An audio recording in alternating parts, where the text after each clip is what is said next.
Hello, good evening everyone. आवाज आ रही है सबको? Yes sir. चलो स्टार्ट करते हैं। लास्ट क्लास को कंटिन्यू दो क्वेश्चन, दो वेराइटी कवर करके फिर आज की क्लास में हम बाइनोमियल थ्योरम जो नया चैप्टर है वो स्टार्ट कर देंगे। Yes sir. चलो, तो एक बार ये देखो क्वेश्चन क्या बोला गया है। 8 पैसेंजर है, उनको 3 केबिन में बांटना है। ट्रेन हो गई कोई, उसमें 3 कैरेज या फिर 3 केबिन है, उसमें बांटना है। Condition number 1, each carriage should have at least 2 passenger. करो ट्राई। बताया था ना डिवीजन डिस्ट्रीब्यूशन, हाँ है ना, पिछली यस क्लास में सर। बताया था। जल्दी से ट्राई करो कि कम से कम 2 तो होना ही चाहिए। फिर बच्चे में देखो क्या क्या इसमें पैटर्न बनते हैं। और बी पार्ट में बोला कि नो कैरेज इज एम्प्टी। तो दोनों पार्ट एक बार ट्राई करो जल्दी से, और हो जाए तो बताओ, फिर डिस्कस करके आगे बढ़ते हैं। तो पहले देखो कि 8 को किस तरह से बांटोगे ताकि दोनों कंडीशन सेटिस्फाई हो जाए। फिर बांटने के क्या तरीके होंगे, ये करने के बाद एक क्वेश्चन और रहेगा, उसको करने के बाद फिर बाइनोमियल स्टार्ट हो जाएगा।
तो क्या होगा, फर्स्ट कंडीशन में क्या होगा बताओ, कैसे डिस्ट्रीब्यूशन होगा?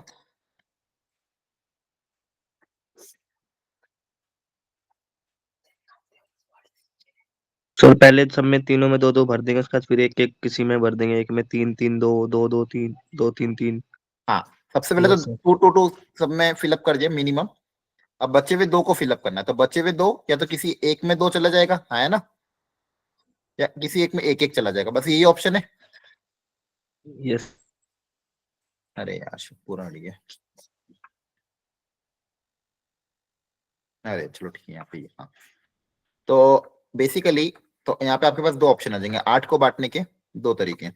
अगर ये फर्स्ट वाला ऑप्शन यूज किया तो 4 2 2 एक ऑप्शन ये है। इसको करने के कितने तरीके हो जाएंगे बताओ? 8 फैक्टोरियल डिवाइड बाय क्या आएगा? 4 factorial upon 2 factorial upon 2 factorial into 1/2 factorial. Yes sir. Clear है? आगे बात समझ में? और दूसरा क्या होगा?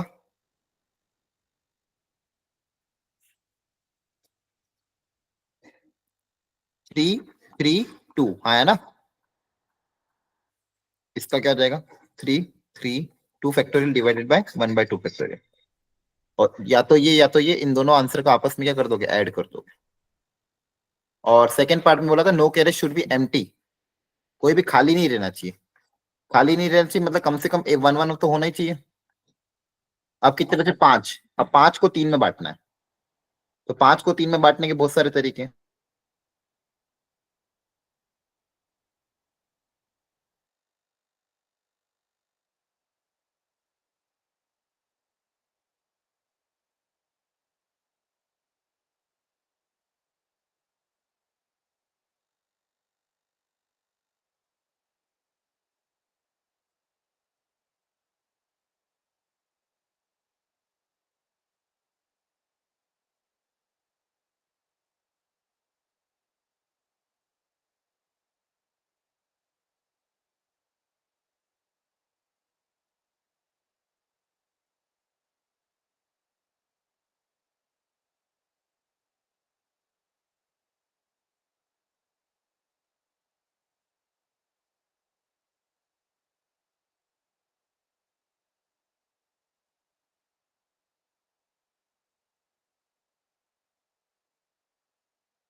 हेलो बच्चों, सॉरी थोड़ा नेटवर्क चला गया। मैं 2 मिनट में कनेक्ट कर रहा हूँ, वापस रिज्वाइन करने है ना। 2 मिनट रुकना।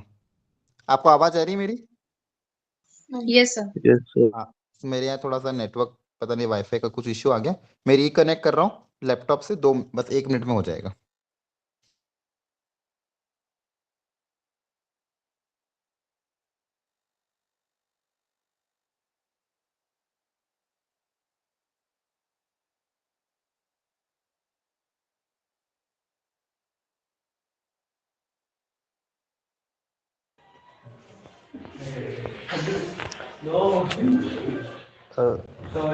ਵੀਰੋ ਤੁਹਾਡੇ ਵਿੱਚ ਵਿੰਟਰ ਕੈਂਪ ਵਿੱਚ ਕਿਹੜਾ ਆਇਆ ਹੋਇਆ ਹੈਗਾ?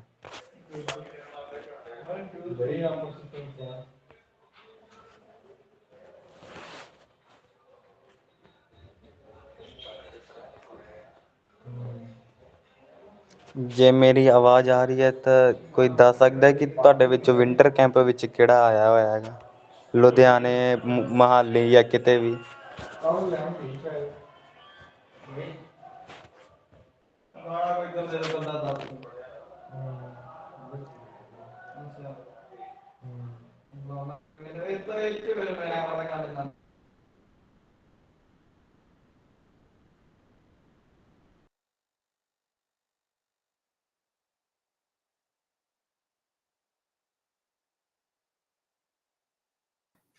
ओके बच्चे, स्टार्ट करते। सॉरी थोड़ा सा इशू आ गया नेटवर्क में।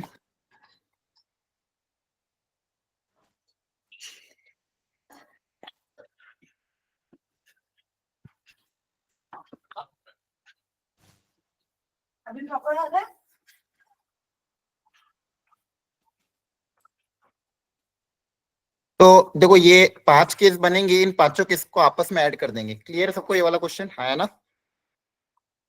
ठीक है, Yes, sir. चलो।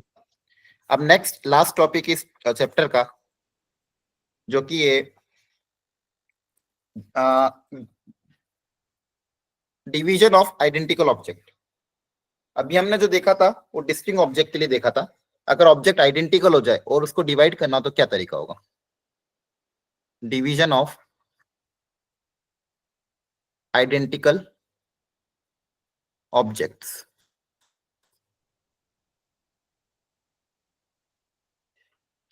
मतलब अगर मान लो आपके पास n आइडेंटिकल ऑब्जेक्ट है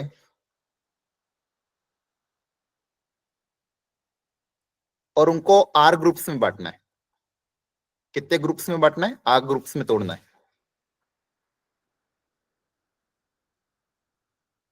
और उसमें भी 2 केसेस बनेंगे। पहला case, if the groups can be empty.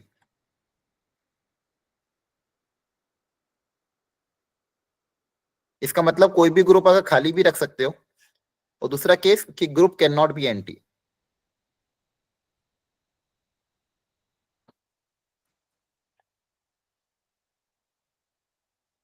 दोनों केस में आपको डेरिवेशन अभी मैं नहीं करूंगा। आपको बस 2 ही फॉर्मूले इसको याद रखना है। अगर ग्रुप्स खाली भी चलेगा तो उसका फॉर्मूला हो जाएगा n plus R minus 1 C R minus 1। Number of ways, ये क्या है फॉर्मूला? Number of ways to divide n identical object into r groups. और उसमें से अगर कोई भी ग्रुप को खाली भी हम रख सकते हैं तो उसके टोटल नंबर ऑफ तरीके कितने हो जाएंगे? n plus R minus 1 C R minus 1। और सेकंड फॉर्मूला, अगर groups can not be empty, अगर ग्रुप खाली नहीं रह सकता तो फॉर्मूला हो जाएगा n minus 1 C R minus. तो ये 2 फॉर्मूले आपको याद रखने। क्लियर है सबको? Yes sir. Yes sir. ठीक। कोई डाउट यहाँ तक किसी को? अब देखो, इससे रिलेटेड बहुत अच्छे अच्छे क्वेश्चन आते हैं, वो देख लो फटाफट। जैसे यहाँ पे बोला, एक सिंपल क्वेश्चन करा रहा हूं। Find number of positive integral solution of, find the number of integral solution, ऐसा बोला मान लो। Find the number of integral solution, लिख लो अपने अपनी कॉपी में, of equation x plus y plus z equal to 10 और एक्स वाई जेड में कंडीशन क्या है? x greater than equal to 0, y greater than equal to 0 और z greater than equal to 0। ये कंडीशन है। x plus y plus z equal to 10, इसके कितने solution होंगे? मतलब एक्स वाई जेड की वैल्यूज सच दैट उनका सम, एक तो इंटीग्रल सॉल्यूशन चाहिए, उनका सम कितना आना चाहिए, 10 आना चाहिए। एग्जांपल के तौर पे 82091910730 या फिर 712, इसे बहुत सारे सॉल्यूशन होंगे, 523, ऐसे बहुत सारे सॉल्यूशन होंगे, ऐसे तीन तीन के ट्रिपलेट जिनका सम क्या हो जाए, 10 हो जाए। यस तो कंडीशन के एक्स वाई जेड पे greater than equal to 0, condition के एक्स वाई जेड पे greater than equal to 0। Clear है? Yes, बोलो। sir. इसको कैसे सोचेंगे कि मेरे पास यहाँ पे बेसिकली के 10 आइडेंटिकल ऑब्जेक्ट है, 1 1 1 1 कितने हैं, 10 है, हाँ है ना? Yes, sir. ठीक है, 10 आइडेंटिकल ऑब्जेक्ट है, 1 1 1 1, हाँ है ना? इन 10 1 को मुझे क्या करना है, 3 ग्रुप्स में बांटना है। कितने ग्रुप्स में बांटना है? 3. 3 नो 10। इन 10 1 को मुझे 3 ग्रुप में बांटना है, तो 3 ग्रुप में बांटूंगा तो मेरा काम हो जाएगा। तो यहाँ पे मेरे पास नंबर ऑफ आइडेंटिकल ऑब्जेक्ट कितने हैं, 10, आर कितने हैं, 3, और किसी भी में 0 भी अलाउड है, इक्वल टू 0 है। तो फॉर्मूला बताओ कौन सा वाला लग जाएगा, इक्वल टू 0 वाला? n क्या plus formula? r n minus plus r 1 minus 1 plus upon R c minus 1 C R minus 1, बस डायरेक्ट फॉर्मूला अप्लाई करना है। एन मतलब 10 प्लस 3 माइनस 1 सी 3 माइनस 1।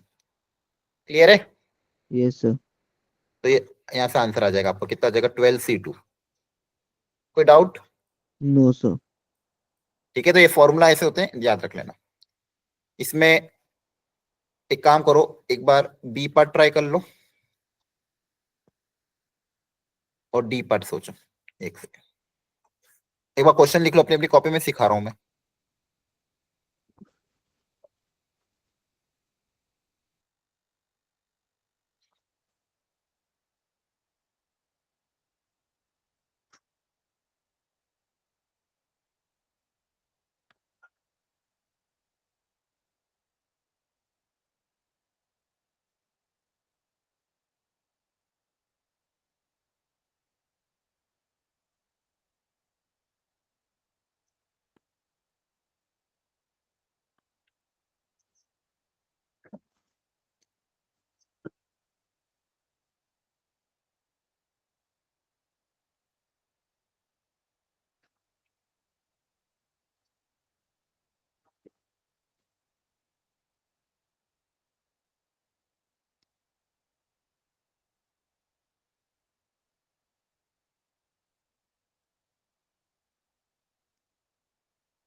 तो देखो, फर्स्ट वाले में तो वही था अभी जो बताया मैंने आपको, हाँ है ना? फर्स्ट वाले का तो आपका अगर 10 को 3 ग्रुप में बांटना है तो 10 प्लस 3 माइनस 1 सी 3 माइनस 1, तो फर्स्ट पार्ट का आंसर आपका ये आ जाएगा 12C2। अब सेकंड पार्ट में प्रॉब्लम क्या है, क्वेश्चन तो सेम है, बस कंडीशन देखो यहाँ पे सिर्फ क्या चेंज कर दी गई है, x greater than equal to 1, बाकी जगह कंडीशन क्या वही। अगर ये कंडीशन होगी तो डायरेक्ट ये फॉर्मूला अप्लाई कर देना। सबसे पहले यहाँ पे क्या करना पड़ेगा, इस कंडीशंस को मुझे चेंज करना होगा। सारी कंडीशन कैसी दिखनी चाहिए, x y z greater than equal to 0, मतलब जो भी आपका ये वाला फॉर्मूला तब एप्लीकेबल है जब सारी की सारी क्या हो, ग्रेटर देन इक्वल टू 0 हो, तो ये वाला फॉर्मूला एप्लीकेबल। अब यहाँ पे क्या ग्रेटर देन इक्वल टू 1 है, तो इसको भी दो कैसे डील करना है, समझना अच्छे से। X greater than equal to 1 है, मुझे क्या चाहिए, ग्रेटर देन इक्वल टू 0 चाहिए। वाई और जेड में तो कोई दिक्कत नहीं है, तो यहाँ पे ग्रेटर देन इक्वल टू 0 बना, तो दोनों तरफ -1 सब्सट्रैक्ट कर दे, Yes, sir. yes sir x minus 1 greater than equal to 0 हो जाएगा, हाँ है ना? Yes, sir. yes sir आप चाहो तो x माइनस 1 को एक नया वेरिएबल u मान लो, तो मैं यहाँ पे x माइनस 1 क्रिएट कर सकता हूँ, है ना? दोनों तरफ -1 कर देते हैं, दोनों तरफ क्या कर दें, -1, तो दोनों तरफ अगर -1 कर दे तो x माइनस 1 क्रिएट हो जाएगा। और x माइनस 1 को आपने क्या माना, u इक्वल टू 9। अब ये ओरिजिनल क्वेश्चन जैसे हो गया जब फर्स्ट पार्ट में था, yes sir है ना? u Sir, y screen z, visible नहीं है. स्क्रीन विजिबल तो है, नहीं दिख रही है, sir show हो रही है हो रही है ना? हाँ, एक बार वापस चेक करो, रिज्वाइन करो, नहीं तो फिर रिफ्रेश करो। और यहाँ पे वापस ओरिजिनल कंडीशन जैसे हो गया, greater than equal to 0, u y और z greater than equal to 0 और u plus y plus z equal to 9। अब बताओ यहाँ पे फॉर्मूला क्या अप्लाई हो जाएगा, 9 लोगों को 3 ग्रुप में बांटना है, 9 आइडेंटिकल ऑब्जेक्ट को 3 ग्रुप में, बताओ। बोलो formula. n plus r minus 1 upon c r minus 1 3 minus 1 upon 3 minus 1। ठीक है, कितना आ जाएगा ये? 11 c2। 11 C2। आगे बात समझ में? Yes, sir. अब सी पार्ट इसी तरह से सी पार्ट करो, कंडीशन ऐसी बनानी है आपको, ऐसी।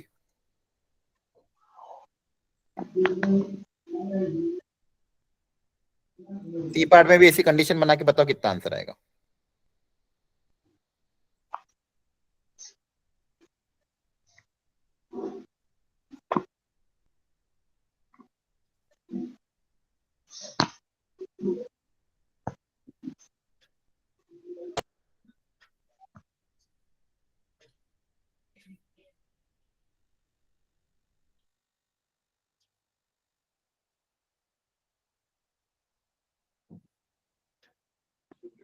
नाइन सी टू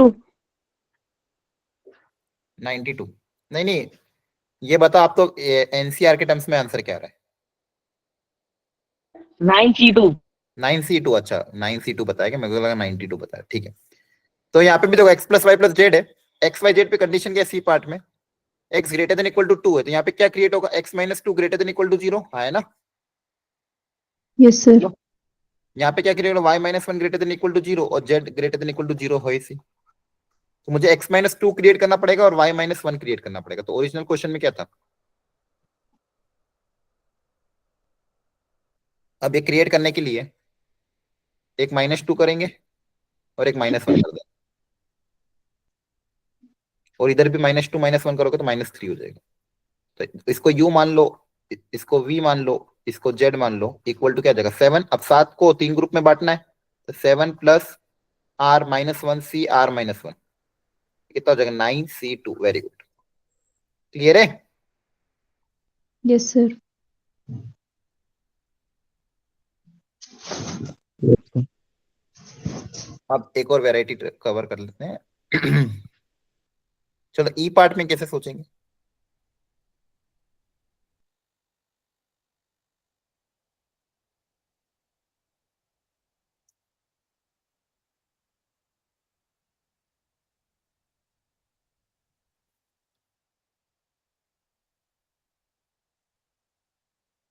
चलो ई पार्ट अभी रुक जाओ, पहले एफ पार्ट बताओ। एफ इंपॉर्टेंट भी है, इंपॉर्टेंट तो क्या, थोड़ा अलग वेराइटी, अगर आया तो कभी आ सकता है। जनरली आपको ये जो वेराइटी पूछते हैं ए बी या सी में से पूछते हैं, जेई में अभी तक जो ए बी सी ही पूछा गया है। ई पार्ट कभी अगर पूछे तो देखो सुनो ध्यान से, ई पार्ट में क्या दिया हुआ है, सॉरी एफ पार्ट में, sorry 2x plus y plus z equal to 6, और एक्स वाई जेड में क्या है? Greater than equal to 0। लेकिन बस प्रॉब्लम क्या है, यहाँ पे कोएफिशिएंट 2 है, आया ना? कोएफिशिएंट क्या है यहाँ पे? 2 है। आई बात समझ में? हेलो, आवाज आ रही है? Yes, sir. अब x y z greater than equal to 0, लेकिन यहाँ पे कोएफिशिएंट क्या है? 2x है, या तो ये 2x हट जाए, सिंपल एक्स वाई जेड के टर्म्स में बने तो कोई दिक्कत नहीं है, फॉर्मूला अप्लाई हो जाएगा। अब यहाँ पे कोएफिशिएंट 2 है, तो इसको कैसे सोचें इसके बारे में?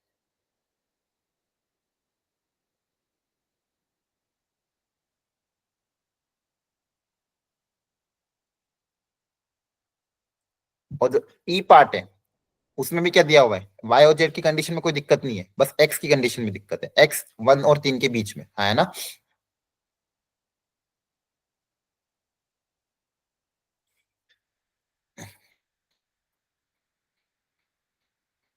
तो यहाँ पे देखो दो तरीके हैं एफ पार्ट को सॉल्व करने के, या तो इस 2x को सिंगल वेरिएबल में हम कन्वर्ट कर पाए,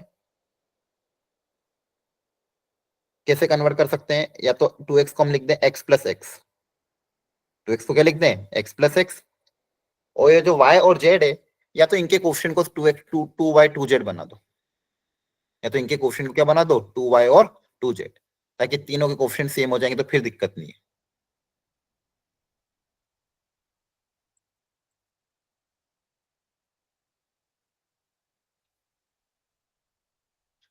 तो देखो 2y 2z बनाने में तो दिक्कत आएगी, हाँ, लेकिन 2x को x प्लस एक्स लिख सकते हैं, है ना? बोलो। Yes, sir. 2x को क्या लिख देना? x प्लस एक्स, ताकि सबके कोएफिशिएंट सेम बन जाए। अब मेरे पास यहाँ पे कितनी जगह हो जाएगी, 4 जगह हो जाएगी। 6 को बांटने के लिए कितने ग्रुप हो जाएंगे, 4। तो फिर आप जो फॉर्मूला अप्लाई करते हो वो फॉर्मूला अप्लाई कर सकते हो। और दूसरा वो जो ई वाला है उसमें आपको कैसे सोचोगे, x greater than equal to 1 and less than equal to 3, y और z greater than equal to 0।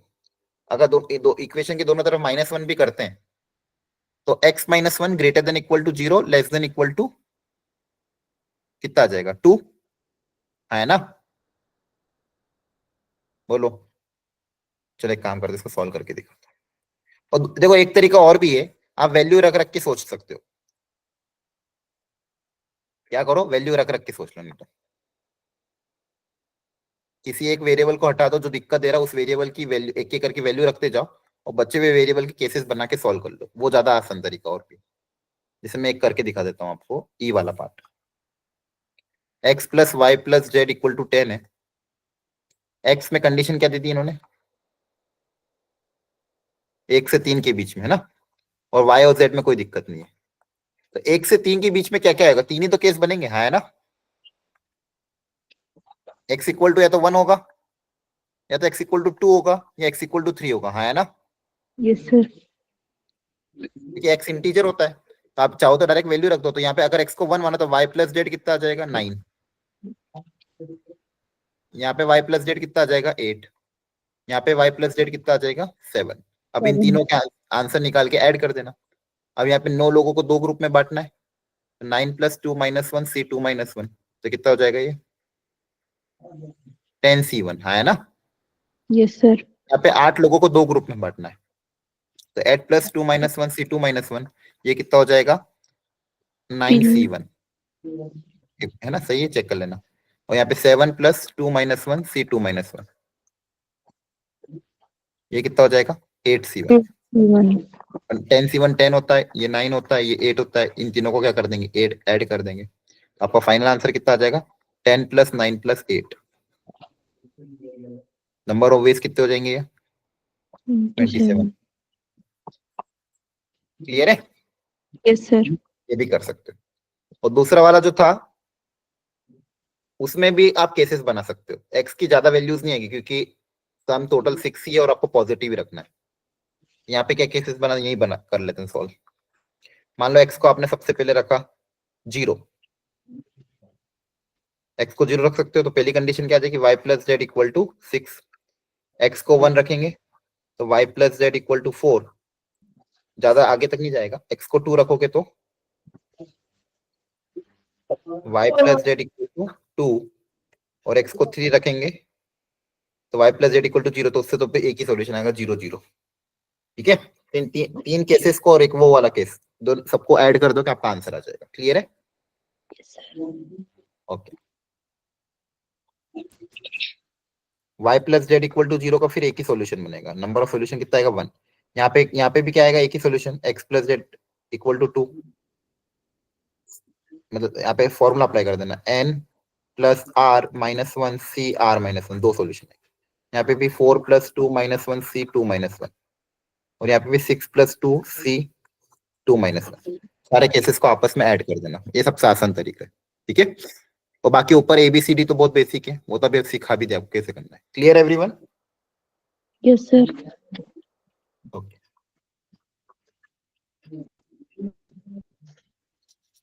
Binomial theorem, next जो टॉपिक है आपका अगला, इसी से रिलेट होता है, बाइनोमियल थ्योरम। बाइनोमियल मतलब नंबर ऑफ टर्म्स 2 होगी। ठीक है, बाइनोमियल मतलब 2 टर्म वाला। आपने पॉलिनोमियल पढ़ते हैं, उसमें बाइनोमियल मतलब ऐसा पॉलिनोमियल जिसकी नंबर ऑफ टर्म्स 2 होती है। अब बाइनोमियल से रिलेटेड बहुत सारी चीजें, बहुत पूरे मैथमेटिक्स में बहुत काम आती है, इसलिए इस पूरे चैप्टर को एप्लीकेशन बहुत सारी जगह है। इसमें हम जनरली सब ये पढ़ते हैं कि x + y की पावर n का एक्सपांशन क्या होगा, बाइनोमियल एक्सपांशन बोलते हैं इसको, जहाँ पे n इंटीजर भी हो सकता है। पहले तो इंटीजर के हिसाब से पढ़ेंगे, फिर देखेंगे आगे जाके अगर n नेगेटिव या फ्रैक्शन होगा तो इसका एक्सपांशन कैसा होगा। और इसके एप्लीकेशन बेस्ड भी बहुत सारे क्वेश्चन है कि बहुत हायर नंबर को अगर किसी नंबर से डिवाइड करेंगे तो रिमाइंडर कितना आएगा, तो उस टाइप के एप्लीकेशन बेस्ड क्वेश्चन भी बाइनोमियल थ्योरम की मदद से हो सकते हैं। तो सबसे पहले तो एनसीआर का नोटेशन जो आपको ऑलरेडी पता ही है, n factorial divided by r factorial into n minus r factorial. ठीक है, ये आपका फॉर्मूला होता है, इसको निकालना आपको आता ही है। एनसीआर की प्रॉपर्टी क्या होती है, एनसीआर और एनसीएन माइनस आर दोनों इक्वल होते हैं। ठीक है, और ये तीन रिजल्ट जो बहुत काम आते हैं, उसमें से खासकर फर्स्ट वाला nCr plus nCr plus 1 equal to क्या हो जाएगा, n plus 1 C r plus 1।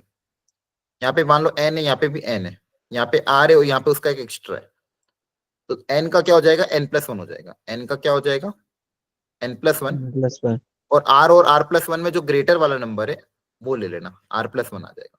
क्या आ जाएगा, आर प्लस 1। एग्जाम्पल के तौर पे जैसे मान लो 9C3 प्लस 9C4 क्या हो जाएगा, बोलो। 10C 10C4 4 हाँ, क्लियर है। और एक और Yes, फॉर्मूला ये आगे जाके फॉर्मूला ये भी काम आएगा, एक कैलकुलेशन में, एक टाइप के क्वेश्चन की कैलकुलेशन में ये काम आता है। ऊपर मान लो एनसीआर है, नीचे है एनसीआर माइनस 1। इसको सिंप्लीफाई करोगे वैल्यू ओपन करके तो फाइनली आंसर आ जाएगा। जो नीचे लिखा उन दोनों का डिफरेंस ऊपर आ जाएगा। नीचे दोनों का डिफरेंस क्या आएगा, एन माइनस आर और माइनस वाला प्लस बन जाएगा। इन दोनों का डिफरेंस लूंगा तो ये आ जाएगा, और ये वाला आर नीचे आ जाएगा। ठीक है, तो इसको भी याद रख सको तो याद रख लेना। ठीक है, ये रिजल्ट है, काम आते कैलकुलेशन वगैरह। अब मेन इंपॉर्टेंट है जिससे आपको फंडामेंटल बेसिक क्वेश्चन आएंगे, binomial theorem for any positive integral index. General term निकालने वाले क्वेश्चन, कोफिशिएंट निकालने वाले क्वेश्चन, इंडिपेंडेंट निकालने वाले क्वेश्चन, सारे क्वेश्चन इसी फॉर्मूले से होंगे। क्या फॉर्मूला है कि x प्लस वाई की पावर n का जो एक्सपांशन है, पास्कल ट्रायंगल वगैरह से आपने सबने एनसीईआरटी में डेरिवेशन देखा होगा।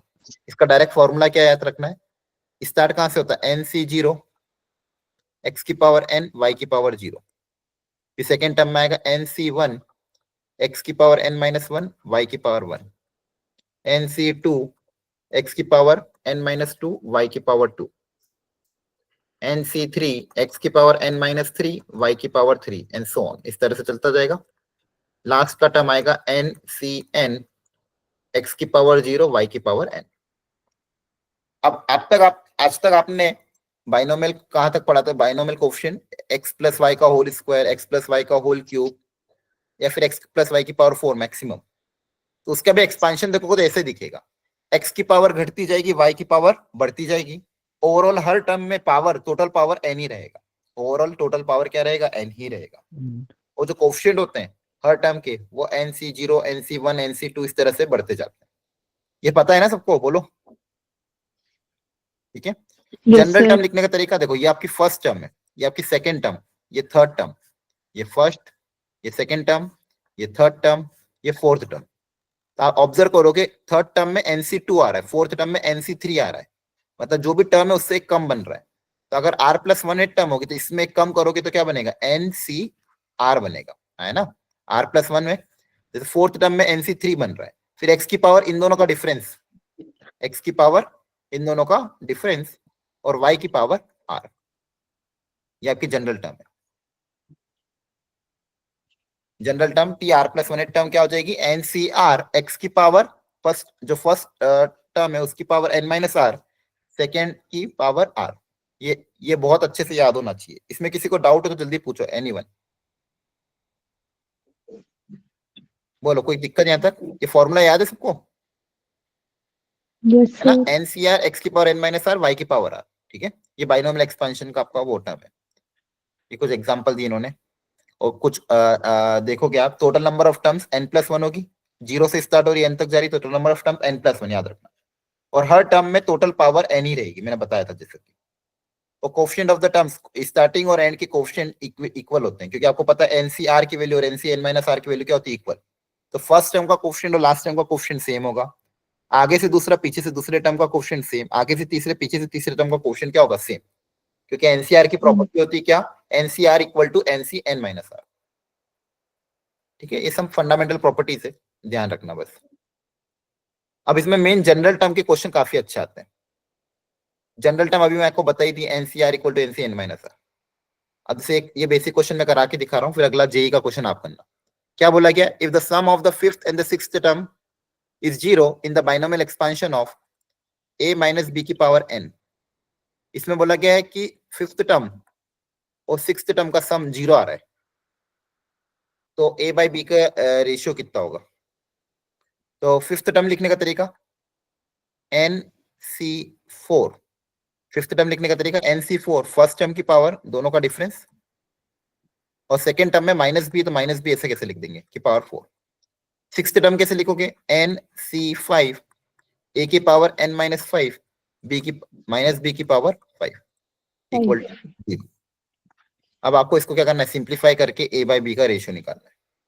इसको सिंप्लीफाई करके क्या निकालोगे? a बाई बी का रेशियो। यहाँ पे करा हुआ है ऑलरेडी, ठीक है, बस लगाना आना चाहिए। अब देखो 2023 last year latest question, direct एकदम फंडामेंटल क्वेश्चन डायरेक्ट पूछ लिया गया कि कोफिशिएंट ऑफ x की पावर 5, इसके एक्सपेंशन में x की पावर 5 का कोफिशिएंट क्या होगा? तो सबसे पहले सब लोग जनरल टर्म लिखो इसकी अपने खुद से, जनरल टर्म लिखेंगे सब लोग। बाइनोमियल एक्सपेंशन क्या है? बाइनोमियल एक्सपेंशन का फर्स्ट टर्म क्या है? 2x क्यूब, और सेकंड टर्म क्या है? माइनस ऑफ 1/3x स्क्वायर, और पावर कितनी है? 5 है। तो इसकी जनरल टर्म लिखो, और फिर जनरल टर्म लिखने के बाद देखो x की टोटल पावर कितनी आ रही है, और टोटल पावर आपको कैसे इक्वेट करनी है? 5 से। करो ट्राई, और बताओ आंसर क्या आएगा।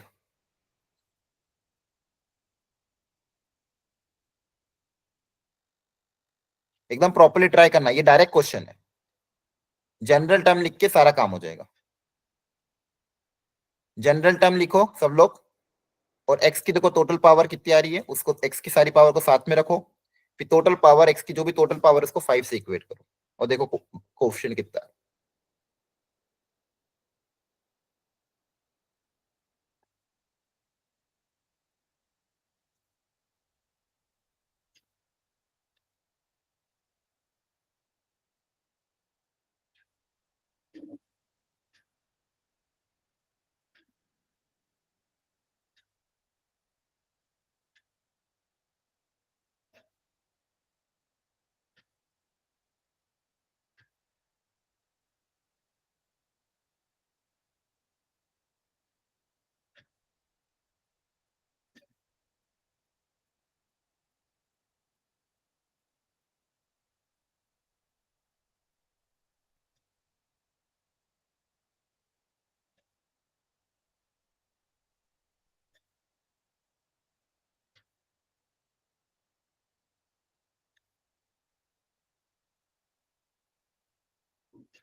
चलो, आया किसी का आंसर? ध्यान से सीखना, किसी का आया तो बता देना। जनरल टर्म लिखने का तरीका n की जगह 5 CR, जो फर्स्ट टर्म है उसकी पावर, इनका डिफरेंस, और सेकेंड टर्म की पावर R। अब x को अलग अलग कर लेते हैं और कांस्टेंट को अलग। देखो यहाँ से तो 2 आएगा, 2 की पावर क्या आएगा? 5 माइनस R। यहाँ से कांस्टेंट टर्म क्या आएगा? -1/3 की पावर R। और देखो x की टर्म अलग हो जाएगी। x कहाँ कहाँ पे आ रहा है? ध्यान से देखो, यहाँ पे एक तो x आ रहा है, और यहाँ पे डिनोमिनेटर में x आ रहा है। यहाँ से क्या बनेगा? ये पावर पावर आपस में मल्टीप्लाई हो जाएगी, तो x की पावर न्यूमरेटर में तो कितनी आ जाएगी? 3 टाइम्स 5 माइनस R, और डिनोमिनेटर में x की पावर कितनी हो जाएगी? ट्वाइस ऑफ R, है ना? 2 और R आपस में मल्टीप्लाई हो जाएंगे, तो यहाँ पे देखो x की पावर क्या बन जाएगी? 15 माइनस 3R, और बेस सेम है, डिवाइड हो रहा है तो पावर सब्सट्रैक्ट हो जाती है आपस में। Yes sir. कितनी आ जाएगी? 15 माइनस 5R। क्लियर हुआ यहाँ तक? Yes sir. और कोफिशिएंट तो वही ऐसा कैसे चलता जाएगा, ये आगे ऐसा कैसे मल्टीप्लाई में रहेगा। अब ये जो टोटल पावर, एक ऐसे इक्वेट करना है, काय का चाहिए मुझे? 5। ये पावर कितनी चाहिए क्वेश्चन में? 5। 5 से तो, करनी है कोई। तो इसको 5 से इक्वेट कर देंगे, तो 5R इक्वल टू 10। R कितना आ जाएगा? 2। Yes sir. मतलब यहाँ पे अगर मैं R को 2 रखूंगा तो x की पावर 5 क्रिएट हो जाएगा, तो R को 2 Yes, रख दो, तो R को 2 रखोगे तो आपका कोफिशिएंट आ जाएगा। ये आपका क्या है? ये x ये कोफिशिएंट ही तो है। ये जिसके साथ ही का ये क्या है कोफिशिएंट, तो आर को 2 रख दोगे तो कोफिशिएंट क्या आ जाएगा 5c2 2 की पावर 3 माइनस 1/3 की पावर 2, यहाँ पे वैल्यू निकल। क्लियर हुआ? Yes, sir. तो देखो क्वेश्चन ऐसे टफ नहीं होते हैं, और ऐसे क्वेश्चन अगर आते हैं तो आपको छोड़ना नहीं है।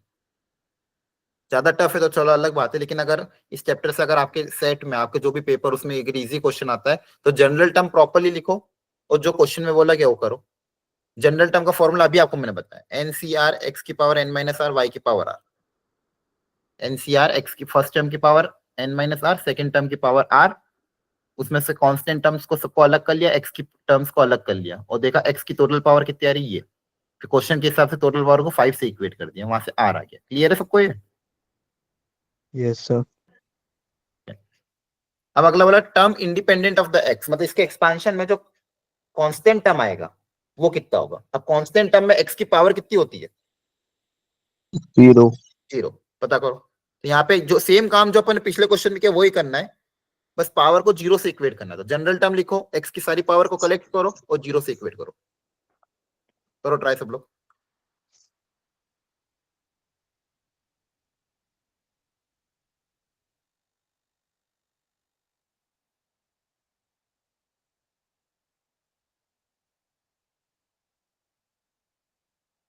Everyone try fast. General term लिखो प्रॉपरली और एक्स की टोटल पावर को देखो कितना है।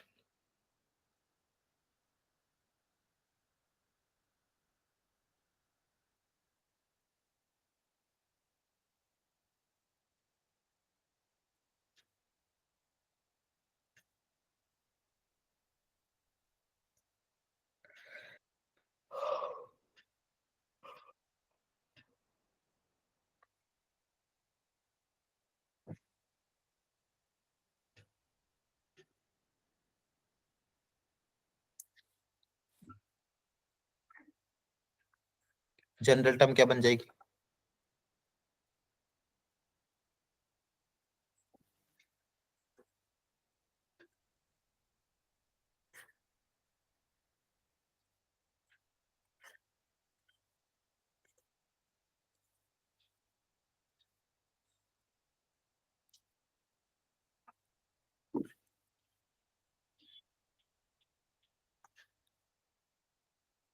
तो कांस्टेंट टर्म को अलग कर लेना।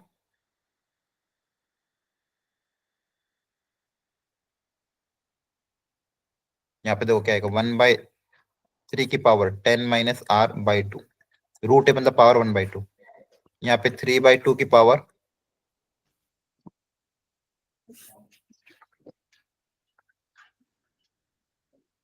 यहाँ पे देखो एक्स की पावर क्या आएगा 1/2 और 1/2 मल्टीप्लाई होगा तो 10 माइनस आर बाई 2, और यहाँ पे देखो एक्स स्क्वायर है, एक्स स्क्वायर रूट के बाहर आके एक्स बन जाएगा, तो एक्स की power yes r sir, x की पावर है ना। फिर यहाँ पे एक्स की पहले पावर को देख लेते हैं।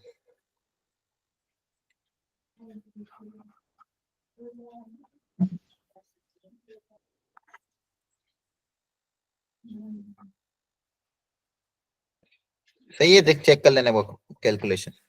अब मुझे पावर को कैसे इक्वेट करना है 0 के इक्वल। 0 से।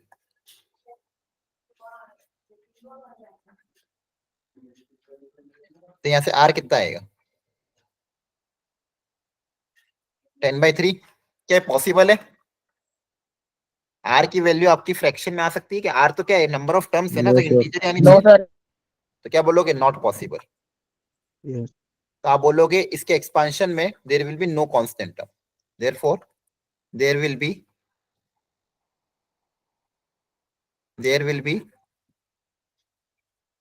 No term independent of x. Clear हो गया? अगर आर इंटीजर आ जाता तो कोई दिक्कत नहीं, हो जाता, लेकिन यहाँ पे नहीं हो पाएगा। हाँ है ना? Yes. Yes, sir. Okay very good. चलो ये ट्राई कर लो एक बार।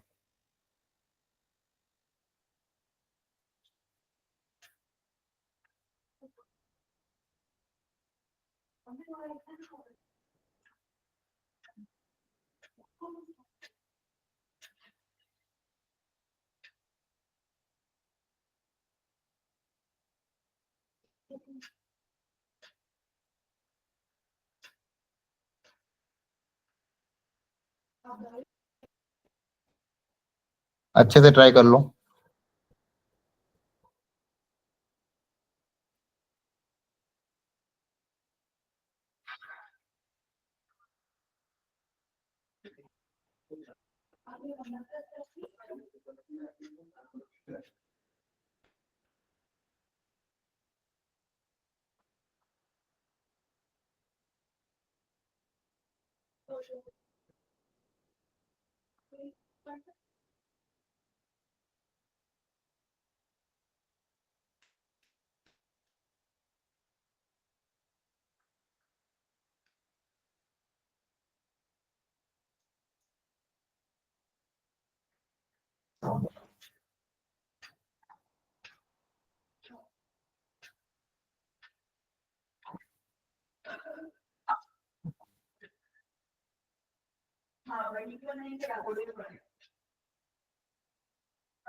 देखो ध्यान से, let alpha greater than 0 be the smallest number such that in the expansion of this has the term this, then alpha equal to alpha greater than 0 be the smallest number such that इसके expansion में एक term ऐसी हो जिसमें x की power क्या हो, minus alpha, और जब x की पावर माइनस अल्फा होगा तो उसका कोएफिशिएंट क्या होगा, बीटा होगा। तो अगेन सारा काम किस पे डिपेंड करेगा, जनरल टर्म पे, है ना। Yes sir. इसकी जनरल टर्म अगर आप लिखोगे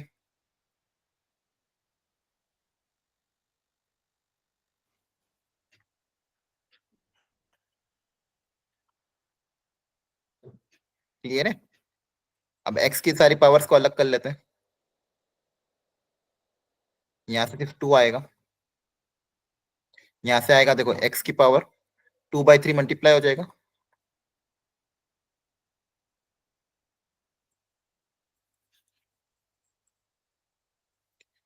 बेस सेम है तो पावर सब्सट्रैक्ट हो जाएगी,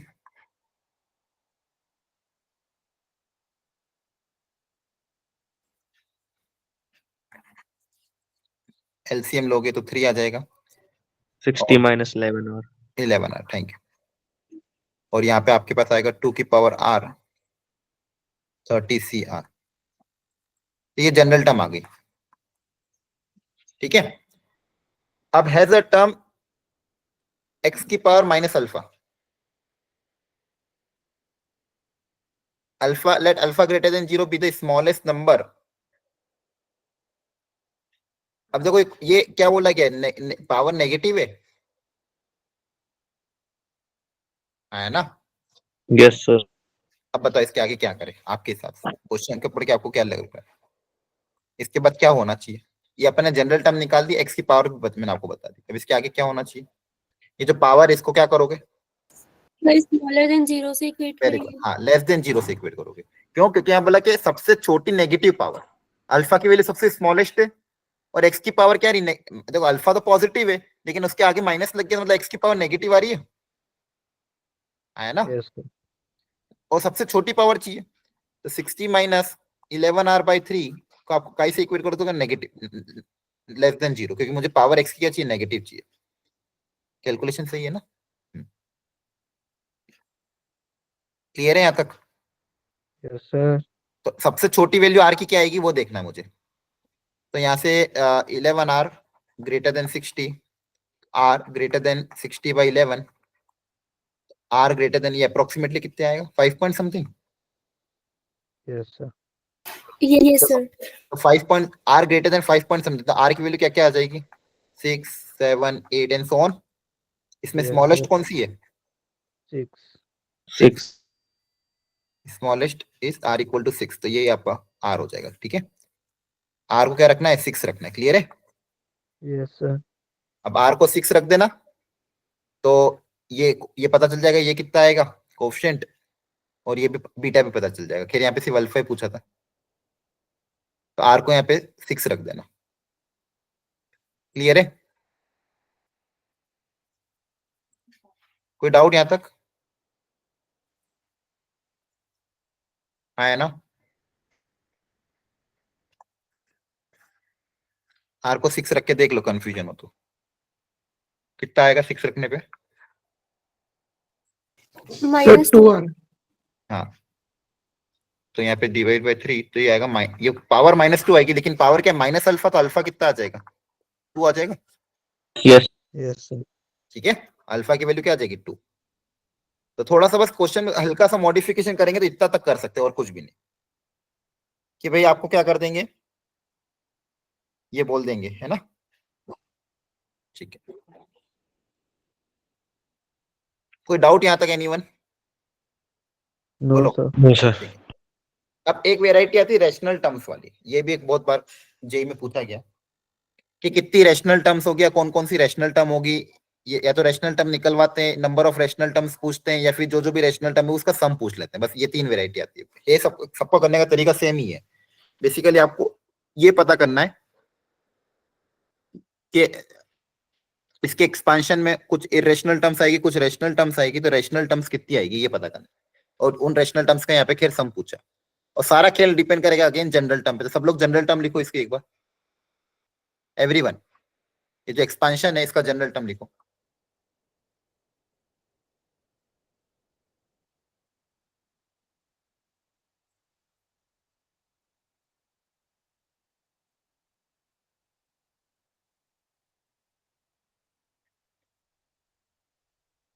सही लिखा है? बोलो। है ना? Yes, sir. यस टू की देखो पावर क्या आ जाएगी, 12 माइनस आर बाई 3, और 3 की पावर कितना हो जाएगा, आर बाई 4। अब कॉन्सेप्ट क्या है कि अगर रैशनल टर्म चाहिए, अगर अपन को ये आंसर रैशनल चाहिए मतलब पी बाय क्यू के टर्म्स में चाहिए, रूट वूट का टर्म नहीं आना चाहिए। तो for rational terms the power of 2 and 3 should also be rational, है ना? या फिर ये पावर है ये कैसी होनी चाहिए, should be integer, not rational, should be integer. ये पावर इंटीजर आएगी तभी तो आंसर अपना प्रॉपर आएगा। अगर ये पावर फ्रैक्शन आ गई, 1/2 आ गई, तो 1/2 रूट आ जाएगा, 1/3 आ गई तो क्यूब रूट आ जाएगा, है ना? ये पावर कैसी होनी चाहिए, शुड बी इंटीजर। क्लियर है? Yes, sir. अगर ये पावर, ये जो भी नंबर है 2 और 3, अगर ये पावर इंटीजर है तो ही आपको रैशनल टर्म्स मिलेगी। तो आपको अब यही सोचना है कि आर की कितनी वैल्यूज पे, ये आर की कौन कौन सी वैल्यूज पे ये दोनों के दोनों पावर, ये दोनों के दोनों पावर क्या आ जाए, इंटीजर आ जाए। आर की कौन कौन सी वैल्यू पे दोनों के दोनों पावर क्या आ जाए, इंटीजर आ जाए। एग्जांपल के तौर पे जैसे मान लो आर को रख दिया 4, तो 4 रखने पे इंटीजर बनेगा क्या, नहीं बनेगा। आर को रख दिया ऐसे, आपको सोचना पड़ेगा, मैं बताऊं कैसे सोचना है। आर की वैल्यू ऐसी रखनी है ताकि दोनों जो कोएफिशिएंट है उनकी पावर इंटीजर है।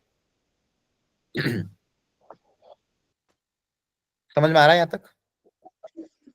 Yes, sir. ठीक है। अब देखो पहला पावर क्या है, 12 माइनस आर बाई 3, ये क्या होनी चाहिए, इंटीजर। अब ये इसका आंसर इंटीजर कब आएगा, जब जो न्यूमरेटर है वो 3 का मल्टीपल होगा, Yes, sir. है ना? ऊपर वाला जो भी होगा 3 का मल्टीपल होगा, तभी तो 3 से डिविजिबल होगा। Yes, sir. और ये वाला आंसर इंटीजर कब आएगा, जब जो भी न्यूमरेटर में टर्म हो वो 3 से डिवाइड हो जाना चाहिए। अब 12 माइनस आर 3 का मल्टीपल होना चाहिए। तो आर की वैल्यू क्या क्या रख सकते हैं, Three. आर को रखा मान लो 0, तो 0 अलाउड है, 0 रखोगे तो 12 बनेगा ना, हाँ है ना? Yes, Yes, sir. sir.